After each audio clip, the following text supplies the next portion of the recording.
Hey, this is Jon Johnson with Vandyk Mortgage coming at you with a purchase a home in 2022 class. It's February.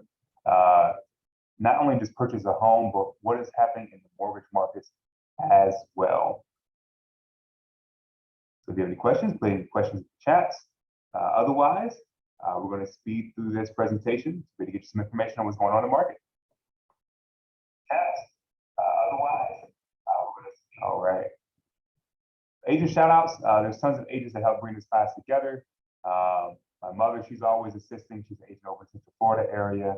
I know we have plenty of agents that are also in our local Tampa area to help support us, many over in St. Petersburg area. So I just want to say thank you to all the agents that help bring the class together and help support the information as well. Fun facts about me. I'm the husband of a wonderful wife and 2 kids. I'm good at about 5 instruments, but I can play over about 10. I love taking care of local churches, and I read over 50 books a year. So mortgage misconceptions. These are one of the basics of when it comes to people not wanting to get started on the process of purchasing a home. There's normally misconceptions from people going on Google, speaking with auntie and uncle, getting the wrong information because there's a lot of wrong information that is out there. Step 1, what is the minimum amount you can put down? Many people think that it's 20% is the minimum amount that you can put down. It is actually, you can go down to 10%, you can go down to 5%, and if you're a first-time buyer, you can go down to 3%. And if you're a veteran, you can go down to as little as 0% down. Do know that there also is still closing costs, but in general, the down payment can go much less than 20% down when it comes to purchasing a property. What is the average time people keep their home before they sell or refinance? People normally are keeping their properties for at least 3 to 5 years before they're selling or refinancing right now if they're first-time buyers. So if you get a 30-year mortgage, don't expect to keep that mortgage for 30 years or even 20 years. Most likely you're selling or refinancing within the first 3 to 5 years. The minimum credit score to be pre-approved. The minimum credit score to be approved is going to be, people think it's in the 700s, people think you gotta have at least mid 600s many times. You can go down to as low as a 580 to be pre-approved. That doesn't mean that you'll get the pre-approval, but we can at least start trying to run it through our systems if you are at a 580 credit score. There's also ways to go lower than that, but in order to be able to go lower than that, many times you have to put down 20 to 25% is going to be a program that's may not have the best terms. So for your normal buyer, 99% of buyers, at least a 580 credit score. What is the minimum credit score for most down payment assistance programs? The minimum credit score for most of them, I would say about 95% of them, is a 640 credit score. So if you want to start accessing money, get a lender credit, things of that nature, 5, 10, 15K towards closing, it's normally 640 credit. And what is the average rate today? This is always a hot topic for buyers. The average rate today is going to be towards the high 3s, low 4s. Now, do understand that buyers can be able to choose from about 15 different rates once they're under contract. So some buyers can go lower than that. You can pay extra at closing and go towards the low 3s or even towards the high 2s. And some buyers, if you want to get some credit from the lender, maybe $2,000, $3,000, $4,000, $5,000 credit, you go towards a higher rate, maybe today in the low 4s to mid 4s. Good. So why do I host this class? I host this class because education is a very big piece when it comes to understanding how to be able to maneuver in the market. And I want to also make buyers and agents feel comfortable when it comes to being in the market and purchasing a home, especially right now when it's a little bit tougher for buyers to be able to close on properties. So that's one of my big whys. The biggest why is financial independence. I want people to have financial security, and purchasing a home is one of the best ways to be able to do that, to get to that point. All right, so having items worth value is the key to financial wealth and independence. 99% of Americans do not make it to the $1 million bracket. As you can see below, a majority of Americans are going to be around, 10K to 100K when it comes to net worth. And as you can see, owning a primary home, which is the darker orange, is the biggest asset that most people have when it comes to their net worth. Up until the point to where they're making, up until the point where they have about $1 million in assets, which 99% of Americans are going to get above that amount. Owning that home is going to be the biggest asset that you actually have. Owning a home propels your family wealth, and renting keeps it close to the same. So this chart right here is irrespective of if someone is making 100K a year, 200K a year, 500K a year, 50K a year. On average, if you own a home, own a property, your net worth, your family net worth is going to be much higher than if you actually rent. As you can see, from 2010 to 2019, the bar at the bottom, the net worth has stayed close to the same on average for people who rent. While people who own homes, their net worth has actually increased. And that's mainly because homes continue to go up in value. As the homes go up in value, that means that those people have more wealth for their family. All right, and this is just an extenuation of that last slide. As you can see, it doesn't matter by income. Your net worth has a higher chance. You have a higher chance to have a bigger net worth if you own a home versus if you actually rent a property. Whether it's 46 to 74K a year, which is a 179K difference, or even if you're making high net worth or high income around 150K a year, it's going to be about 300K difference between people who own versus people who rent. So if you can get to the property, I know it's tough right now in this market, but if you're able to get pre-approved, the pre-approved is an easy process. Be able to get under contract and get closing on the property. That's going to propel you towards having net worth. All right. There's also too many renters. You can see on the slides, 1/3 of renters can afford to purchase, but do not know this because they do not take the first step to get pre-approved.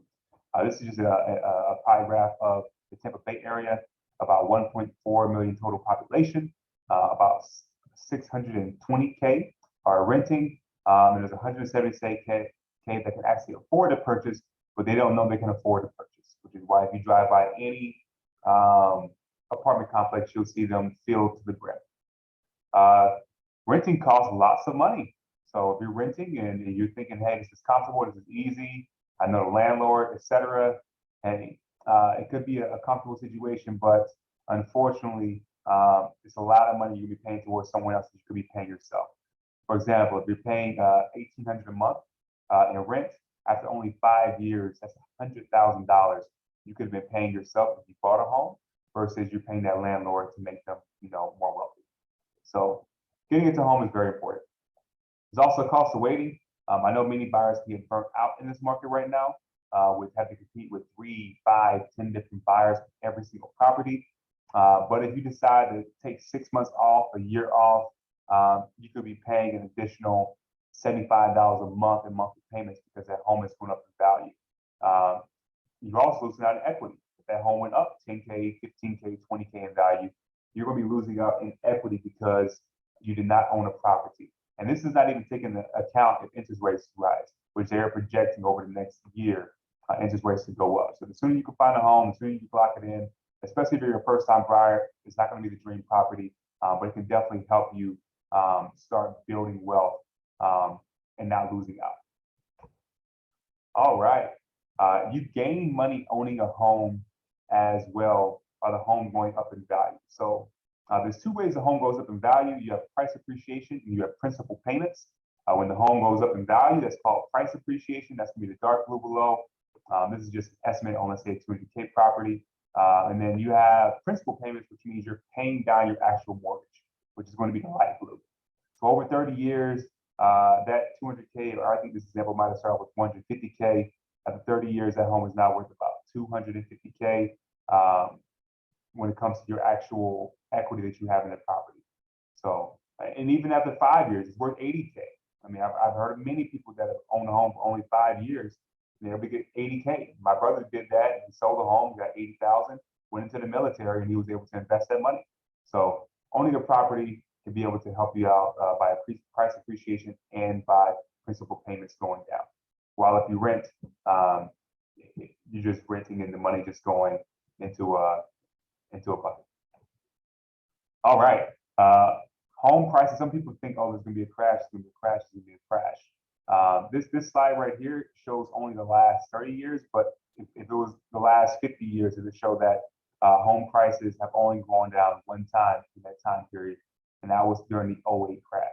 And that's because people were able to buy properties around '05, '06 without having equity in homes. There were way too many people that were only putting 0% down, didn't have to show any income, things of that nature, because recessions are going to happen. Recessions in the stock markets are going to happen. But that does not correlate to recessions or home prices going down. Over this time period, it's probably about 7 different recessions that happened throughout, from '89 to 2020. But it's only one period of time where home prices actually went down. And that's because during that one period, there were bad lending standards to where people were getting homes with no skin in the game. So right now, people have a ton of equity in their homes, a lot of equity. Many people have homes paid off to where if a recession were to happen, people will actually lean on their homes to be something that, they need to get some cash out, refinance, move money around. They can do that with their homes versus people who don't have homes. The recession just hits them and they just have to take it. All right, affordability. Even though home prices go up every year, they are still affordable because of low interest rates and increasing incomes. For example, a home in the '80s could have been worth about, it could have cost $45,000, but that home was less affordable than a home today that's potentially that you're buying for $300,000. Just because interest rates were around 15, 16% at that time, and people made much less income. So homes are actually more affordable today for buyers. All right. So this is the process when it comes to actually purchasing a home. Step one is going to be your application. It's fun to go on Zillow before everything happens. It's fun to talk to a real estate agent before you do anything. But step one is going to be your application. After your application, you're going to go towards the pre-approval, meaning that you've been pre-approved by the lender. Now you're spending 95% of your time looking for a home. Once you actually find a property and it is accepted by a seller, then you go into the loan submission portion, which means we're gathering tons of documents. And once we gather all those documents, we're going to submit your loan to someone called an underwriter. This loan.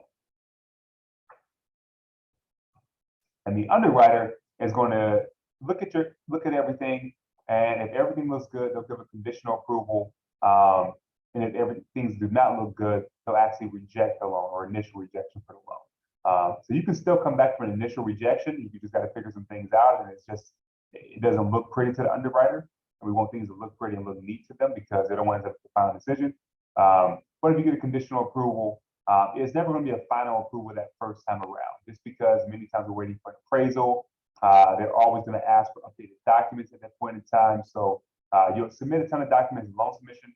Conditional approval is the part where the underwriter checks it out.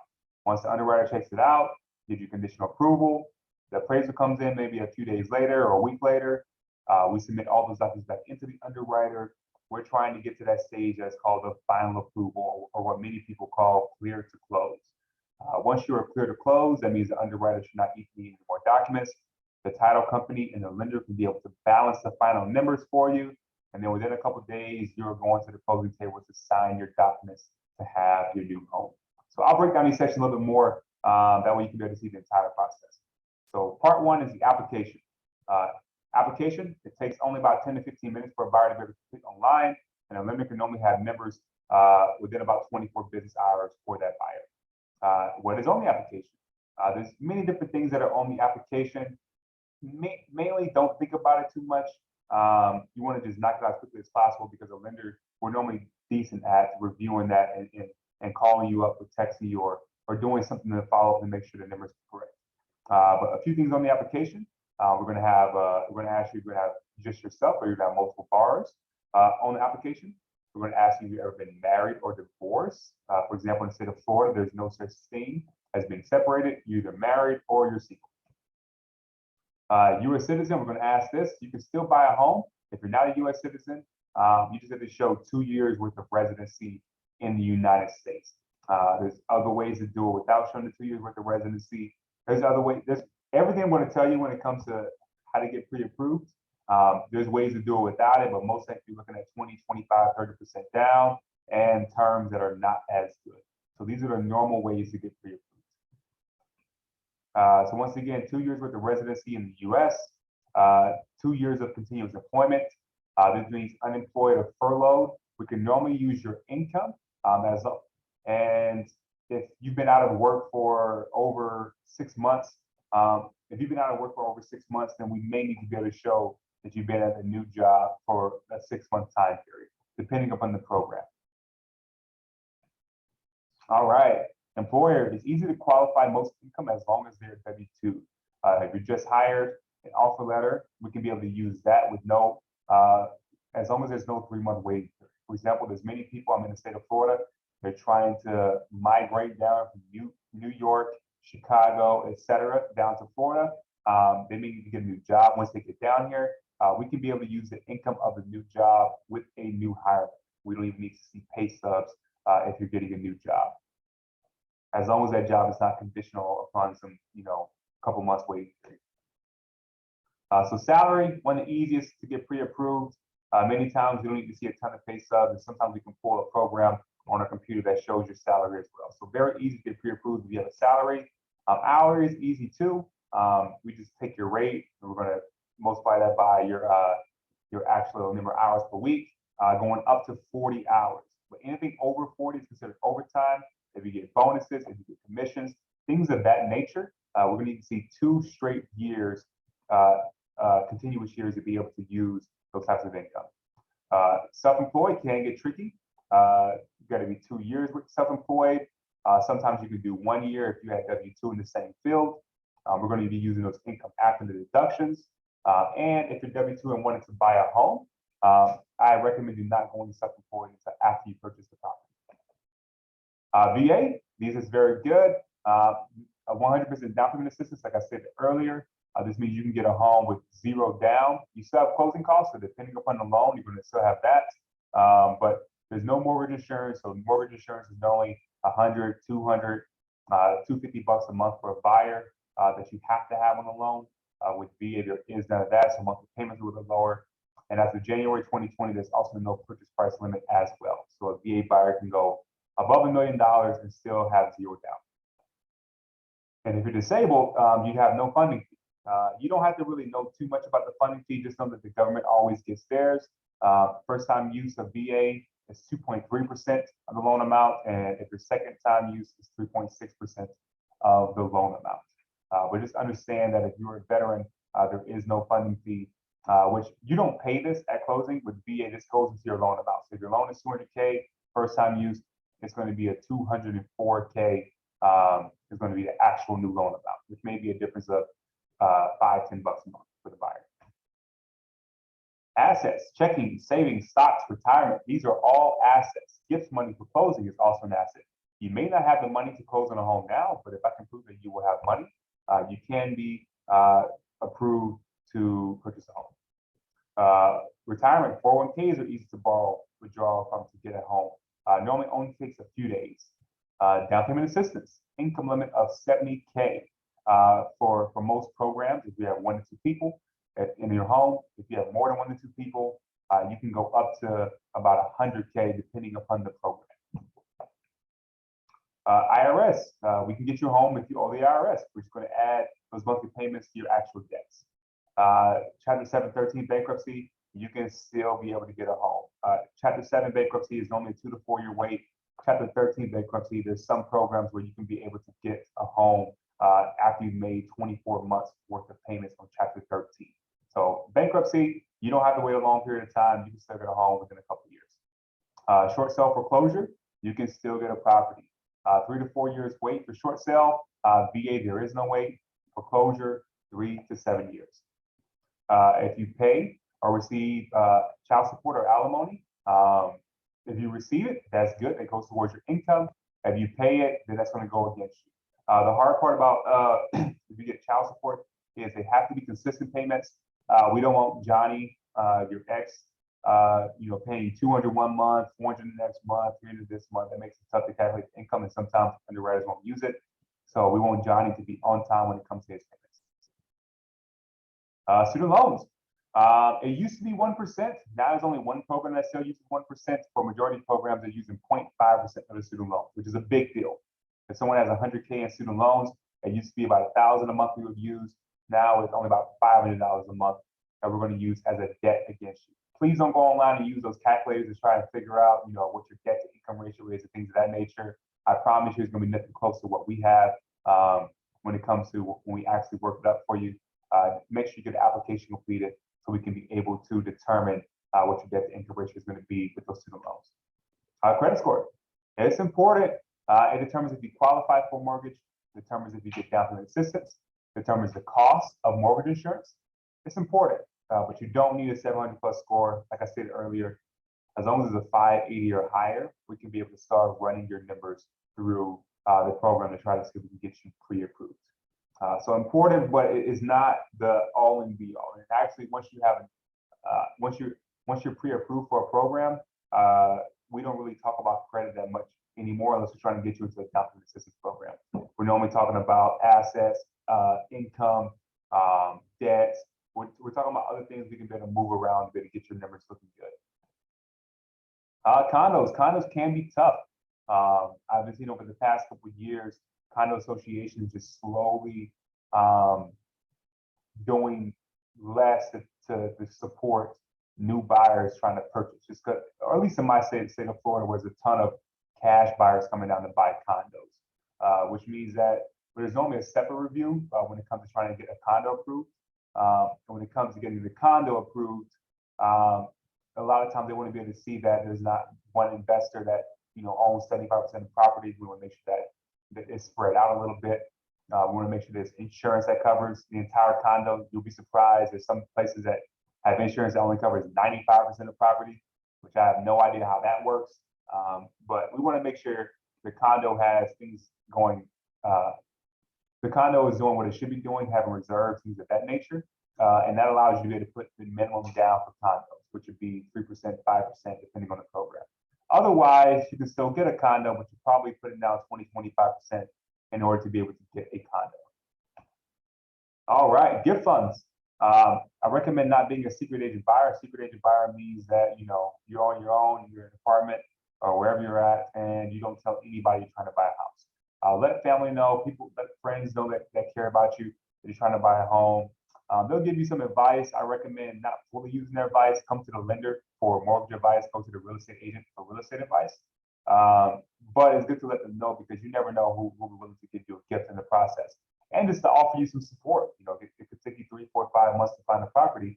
And if you have a couple people that know you're trying to find a home and they're supporting you in the process, it can work wonders. And trust me, I see this all the time. I have buyers that are on their own, and they have some family that can support them, but they're just trying to do it on their own and not telling too much about it. And the process is 10 times harder for that buyer than it is for the person who just lets their family know, even though family can sometimes be overbearing. It can definitely help out. But if they end up wanting to give you a gift, please do not have them deposit that money into your account. Have them hold on to it. They can be able to deposit that money straight to the title company, because if they deposit the money into your account, most likely we're going to need to see the bank statements of that person giving the gift, which changes things. Aunt Sally or Grandma Susie may be less weary to give you assistance if she has a shorter bank statement. So overall application process, 10 to 15 minutes online, 15 to 20 minute call with the lender within 24 hours. And then the lender will let you know if you are pre-approved or not. So within 24 hours, you can have the pre-approval. Whether pre-approved or not, if you like and trust the lender, I recommend sticking with that person. There's too many different advice out there. If you speak to too many different people, all their advice could be correct, but their advice could be contradictory towards each other. So you want to find a lender that you like, stick with that lender and stick with their advice. Because when it comes down to it, all of our numbers are very close to each other. And if you're not pre-approved, it's normally only because of a couple of things. One could be credit.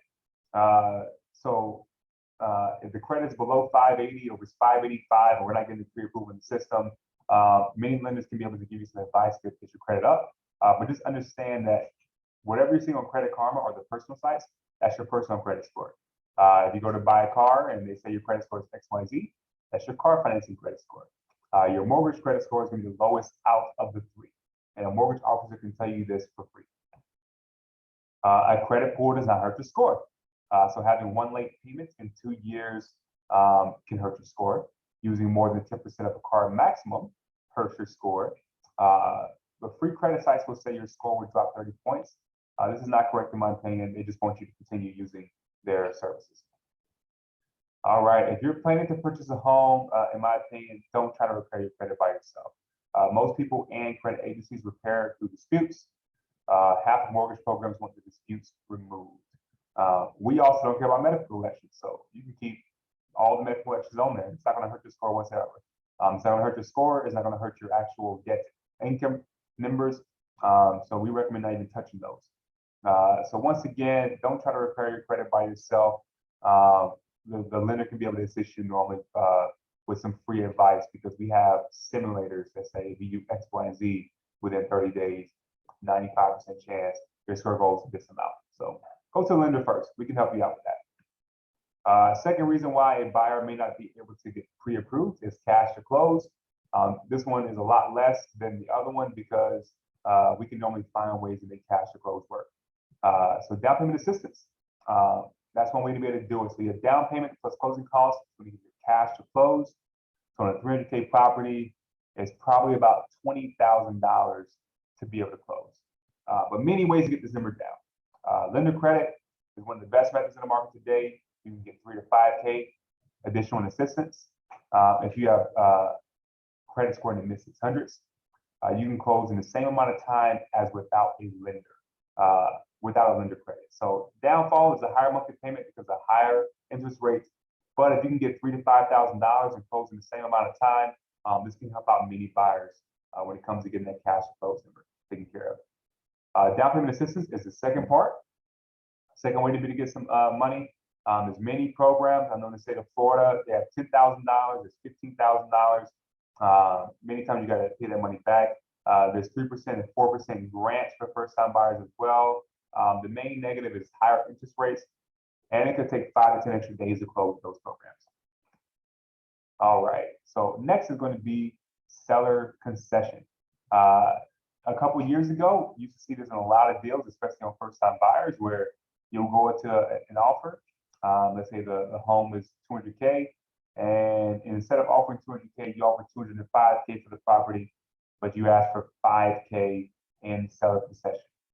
That 5K ends up being a difference of maybe $10 a month when it comes to monthly payments, not that much.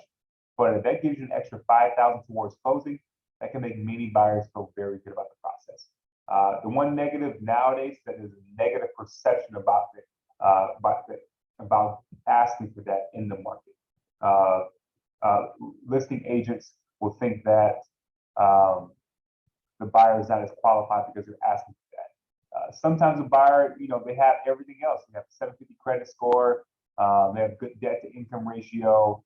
But let's say they're a first time buyer, they just don't want to go broke trying to, come up with all the cash to close. They want to have some extra funds once they close on the property. So it's the same net to a seller. If you offer 200K versus if you offer 205,000, but you ask for 5,000 in seller credit. But having an extra 5,000, 10,000, depending on the program, can make a world of a difference. But you want to check with your real estate agent, your market, to make sure that you can be able to get that. All right, ways to grow your cash personally.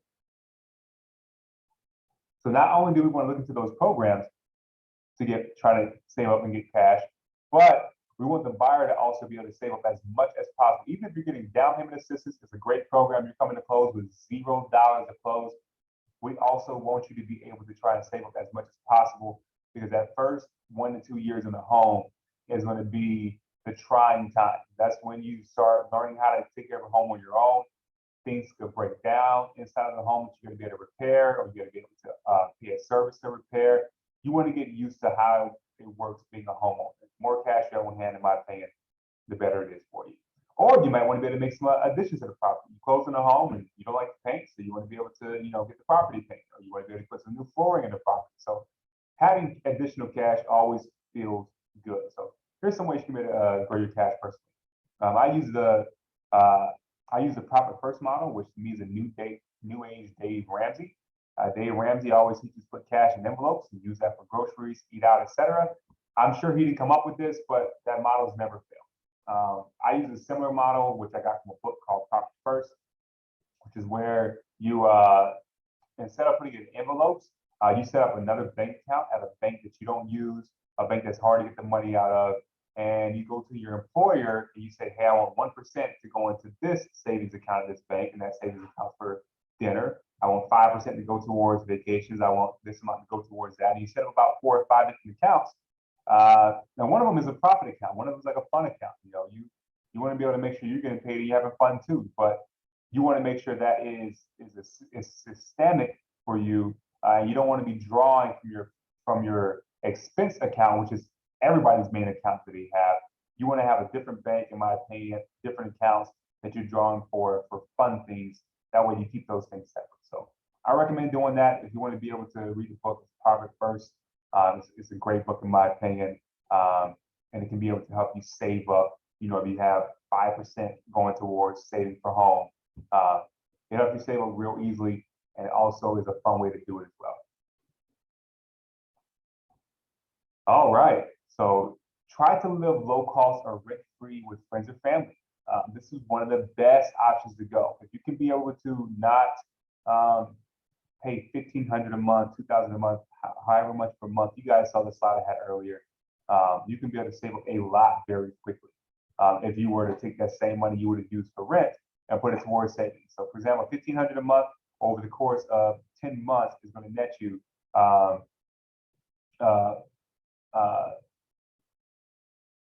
$10,000, which is a lot of money going towards a home, saved up towards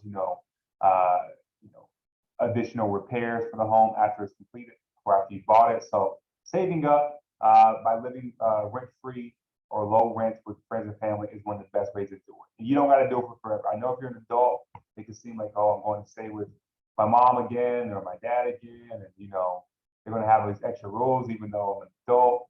If it's only 10 months, but it means you can be able to have money for a person in the home that you want, it's a good method. All right. So ending of section 2, if you have not completed a mortgage application, then speak with the lender today to try to be pre-approved. Pre-approval is going to be the next step in the process. So all that was the application portion. Like I said, application takes only 10 to 15 minutes to complete online for a lender. And then it only takes about 24 hours normally to either get to the pre-approval state or to get into the state where the lender says you're not pre-approved yet, or to do X, Y, and Z. We can have you pre-approved within a couple of months. But once you're pre-approved, this is going to be the time where you're fighting for your home in this market. The real estate agent is taking over 95% of the job. The lender's kind of there to give you some numbers if you want to run numbers on different properties, things of that nature, but you're going to be communicating mainly with the real estate agent to help you find a property. This could be anywhere from a couple of weeks to find a property, a couple of days, or it could, I have some buyers, it's taking them a year or so to be able to get a property, especially if you're getting a new build. New builds, meaning getting a property where a construction company makes a new property. It could take a year plus just for that property to be built. Prepare yourself, mentally prepare yourself, because it could take some time. But just understand that on average, there's about 5 people putting in offers on the same property that you want. The good news, though, is that home prices are where they should be at. Buyers are thinking, oh, the market is so high, it's so high, it's so high, it's much higher. It has to come down at some point. Well, if you look at this chart over the past 30 years, if you take into consideration the recession that happened in 2008, where the home prices went down for the first time in 40, 50 years, home prices are just now getting back to where they should have been at if they were growing at the historical average of around 4%. So experts feel that it'll slow down sometime in the next couple of months, especially since interest rates have gone up. They've gone up about 1% over the past couple of months, which in a couple months time period, interest rates can normally move 0.125 to 0.25%. So going up an entire percentage point is a very big increase. They're still historically low. Interest rates are still some of the lowest of all time. But when it comes down to it, home prices are not overinflated right now, especially in the normal market of 200, 300, 400K, 500K. They're not overinflated. It's when you start getting towards homes in the jumbo market, 800,000, 1 million, 1.5 million, where that home, if it went for 800K last year and now it's going for 1.5 million, that's a very big jump. Those are the markets that can potentially have a depreciation in home values if things go bad, because those can get overinflated very quickly. While homes around 200K, 300K, 400K, they normally don't get overinflated like that, except for in 2008. All right, I recommend not trying to be a savvy buyer. There's some buyers trying to get pre-approved, and they go out there and they're like, I'm gonna find that foreclosed property. I'm gonna put in 50K less for that property. I'm gonna get a steal.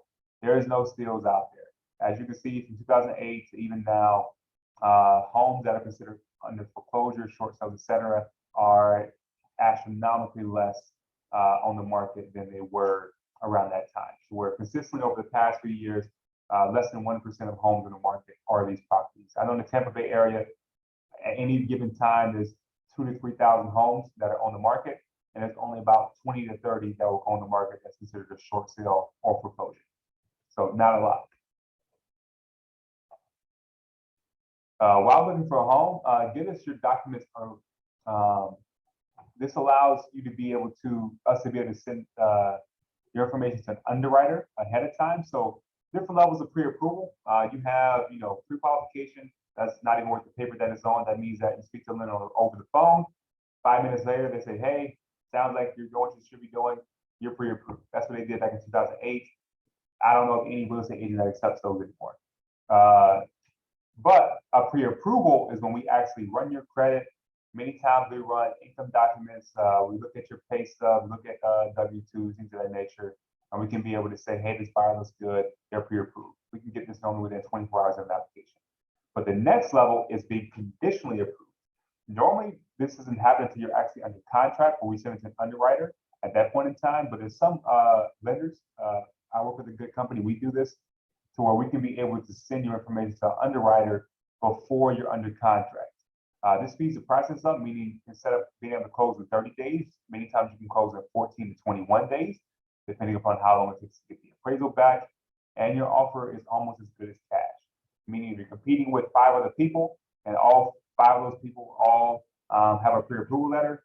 If you have a conditional approval letter, meaning the underwriter seeing your document, that makes it to where the seller has a much higher chance of accepting your offer, which is what you want to have. You want to get a win in this market. All right, so conclusion of step 2.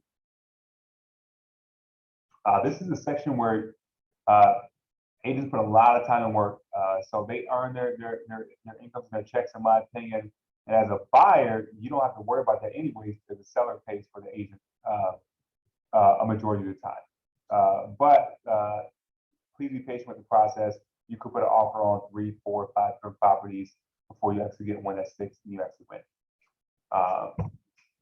And it could take up to an entire year. Some buyers take a few days, depending upon what location and area they're trying to buy in, what price point they're trying to buy in. But many buyers take at least a few months to find a home right now. All right, next up is loan submission. So this means that you're under contract and we're trying to get your loan into processing / underwriting. So step 1 is going to be choose your program and rate. So mortgage programs, conventional. That's the program. That is going to be the program for primary homes, secondary homes, investment properties, and you can go to as low as a 620 credit score. In general, if you're on a loan by yourself, though, especially if you're putting low down, it may be a 680 minimum before you can actually get pre-approved with that program. FHA, this is for primary residents only. You can go to about a 580 credit score for the lowest. But if you're on there by yourself, putting a minimum down, normally it's around a 610 credit score before you get pre-approved by yourself. VA is going to be your veterans. USDA is rural areas, domestic down payment assistance is going to be all the above programs. They all have down payment assistance programs attached to them. And portfolio loans are loans that are outside of all these normal guidelines. And it can be self-employed bank statements, investor note document loans, things of that nature. But the main thing on portfolio is normally higher down payment. Normally, at the very least 15%, many times 20 to 25% in order to be able to do those types of special programs. All right. So choosing your program, a good lender is going to be able to give you some key information. And because there's a ton of numbers we can be able to give you, but there's only a few numbers that are key in my opinion. One is going to be your monthly payment. Next is going to be your cash to close. And if you're refinancing or if you're on your second or third property, the most important number in my opinion is going to be how to build the most equity as quickly as possible. So for example, if you see the low monthly payment option, this is a similar property. You could be paying $825 a month on that low monthly payment option because you went without down payment assistance programs. If you decide to go with down payment assistance programs, and by the way, down payment assistance programs are people that are first-time buyers, second-time buyers. There's programs for all of them. But it may bring your closing costs down, so from 15K to 7K, but your monthly payment is going up from $825 a month to $890 a month. So just know that there's a trade-off. You normally can't get everything you want in a home. You either choose between lower monthly payment or lower cash to close. And if you're on your second or third home and monthly payment and cash to close is not as big of an issue for you because you're using the sell of another property to buy this property, that's when I'm recommending to buyers to go to a 15-year mortgage or a 20-year versus 30-year, because you can save $100K in interest over the life of the loan. And many times even more. I've seen $150K in interest saved just by going from a 15-year to, or going from a 30-year to a 15-year. All right. Once you're under contract, it's also the time where you choose your rates. So mortgage rates, they're at an all-time low historically. Today, you can get rates under 3% with most programs if you put down enough cash to close. In general, like I said, this is going up now, so this slide is a little bit outdated. The average rate is going to be around high threes right now, some in the low fours. But if you look at this graph, that's still going to be some of the lowest rates of all time. Rates change on a daily basis. So going to a lender one day and say, hey, what's your rates? It's not even worth it in my opinion, because the next day is going to change, the that is going to change, it's always changing. When it comes down to it, all of those lenders are all close to the same. I've rarely seen a lender where I look at their numbers compared to my numbers and it be different than 0.125% when it comes to the rate. So difference of, you know, if they're at 3.625%, I can give you 3.5% for the same cost. It's rarely more than that, and that could be a difference of $10 a month. So to me, it's more important about you trusting a lender. There's other ways, but to get your numbers down, different mortgage insurance options can save you sometimes a lot less in monthly payments than going with someone else's mortgage insurance options. But when it comes down to it, these rates are changing every single day. And as you can see, this is over the past year and a half. They have just been going up and down, up and down, up and down. Lower on this graph means higher rates. So towards the beginning of the graph, lowest rates all time historically. Now it's going up a little bit, but they're still very low. You can choose between many rates once you're under contract. So once you're under contract, lender says, hey, let's lock in your rates. You can choose between about 15 different rates. And this is just some random numbers I put on here for you. So this is not numbers for you. And these numbers are going to change based off loan programs, based off how much you're putting down, based off credit score. They're going to change based off all those different types of things. But you can lock your rates in for 45 days, 30 days, or 100 days.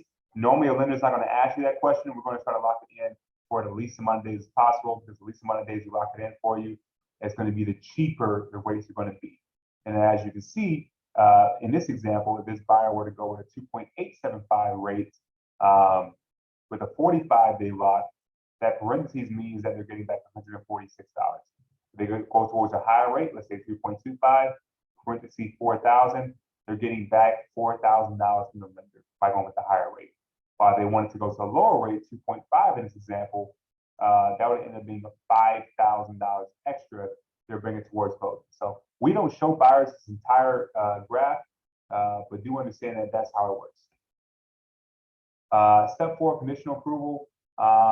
This is going to be the part that we're trying to get to. We ordered the appraisal. Normally that's going to be received in a couple of weeks. Once this comes back good, we resubmit your file to underwriting. If all good, then you are final approved for closing.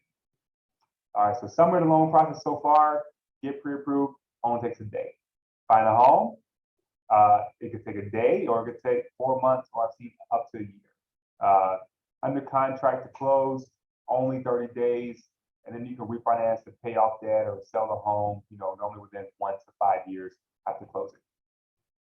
So post-closing big picture, in my opinion, if you're trying to become as financially wealthy as possible, so you purchase the home, 1 to 5 years after you purchase the home, you refinance to get a lower monthly payment, or you move up and sell. This is going to allow you to be able to pay off some other debts that you have, because a majority of the time, other debts can be much higher interest rates than 4%, 4.1%, things of that nature. Those debts could be 6%. If you have credit cards, it could be 15, 16%. So being able to refinance and pay off those higher debts and having only one debt as your mortgage, that leaves you with only having to pay down that mortgage for financial freedom. So in closing, do not memorize all this information. My next home buying class is going to be March 19th. I will also host a class on how to use your home to leverage financial freedom for homeowners that morning as well. And if you're not pre-approved, you can speak to Linda today. I'm always available. I work every single day, holidays, etc. My phone number is right there, 321-460-0412. My email is also out there as well. I'll leave my email in the description as well, jjohnson@vandykmortgage.com. That's Vandyk, but no E, Vandyk. If you have any questions, reach out to me. Thanks.